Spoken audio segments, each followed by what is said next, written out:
uko ivomo ryaba kure kose tuzatahana amazi. N'ikibazo kigiye gusa. Oh Mana Nyagasani usumba byose, we wujuje isukari mu gisheke, turi kure yo mu rugo kubw'impamvu kandi dufite intego. Tugirira impuhwe ntituzataha imbokoboko.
Yes, ndabasuhuje mwese mu byubahiro byanyu ndetse no mu mazina yanyu yose aho muri hose, nizere ko mumeze neza, nizere ko Nyagasani akomeje kubafasha mu buryo bwose bushoboka. Ni ya YouTube channel yanyu ya B News TV, tugenda tureberaho byinshi bikomeje kugenda bivugwa hirya no hino hagiye hatandukanye. By'umwihariko ubu turi kwibanda ku ngabo z'u Rwanda RDF zerereye mu gihugu cya Amerika y'Amajyepfo, muri Jamaica muri rusange. Ngira ngo tuzi ibikorwa byazijyanye. Ni ukuvuga yuko rero ingabo z'u Rwanda RDF aho zirereye mu gihugu cya Jamaica ni muri Amerika y'Amajyepfo, ngira ngo ni ibintu byinshi byakomeje kugenda biziranga mu mikorere yazo ndetse mu kinyabupfura ndetse no mu bindi bihesha isura nziza cyangwa se bihesha amanota meza ndetse n'isura nziza igihugu cy'u Rwanda. Ibyo byose ni ibigenda biranga ingabo z'u Rwanda aho zigiye hose ndetse n'ibyo zigiye gukora mu mico n'imyifatire. Ni byinshi rero byakomeje kugenda bikorwa aho zagereye mu gihugu cyo muri Amerika cyangwa se mu gihugu cya Jamaica. Ngira ngo murabibona amashusho ubwo ingabo z'u Rwanda RDF n'ubundi ziri ku bisenge by'inzu, ziri ku mabati, ziri ahantu henshi hamwe n'amwe hagiye hatandukanye, aho ziri gufasha ingabo zo mu gihugu cya Jamaica cyangwa se ingabo z'igihugu cya Jamaica kubaka ibikorwa remezo cyangwa se kubaka amazu amwe n'amwe bivugwa yuko yasenywe n'inkubi y'umuyaga cyangwa se n'ibindi byinshi bishobora kuba byasenya n'ubundi ibikorwa remezo.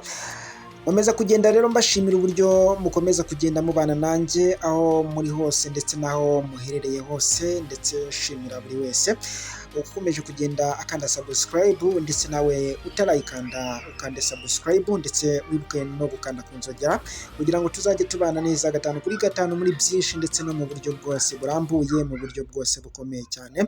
Ndaje mu kanya n'ubundi turebe byinshi bikomeje kugenda bivugwa hirya no hino hagiye hatandukanye, dore yuko rero ari amakuru menshi aba akomeje kugenda avugwa mu ngeri nyinshi zigiye zitandukanye ndetse mu buryo bwose burambuye. Nanjye rero ndaje mu kanya mbagezeho n'ibindi mu buryo burambuye ndetse no mu buryo bwose bushoboka ndetse no mu buryo bwose bumeze neza. Mwibutsa gukanda subscribe kugira ngo dukomeze twubake umuryango mugari wa BNews TV, tugenda tureberaho byinshi bikomeje kugenda bigarukwaho hirya no hino ku isi ndetse no mu gihugu cy'u Rwanda ndetse n'ahandi henshi hagiye hatandukanye muri rusange. Mwari kumwe na Mr. Ridos kuri YouTube channel yanyu ya BNews TV. Ciao ciao.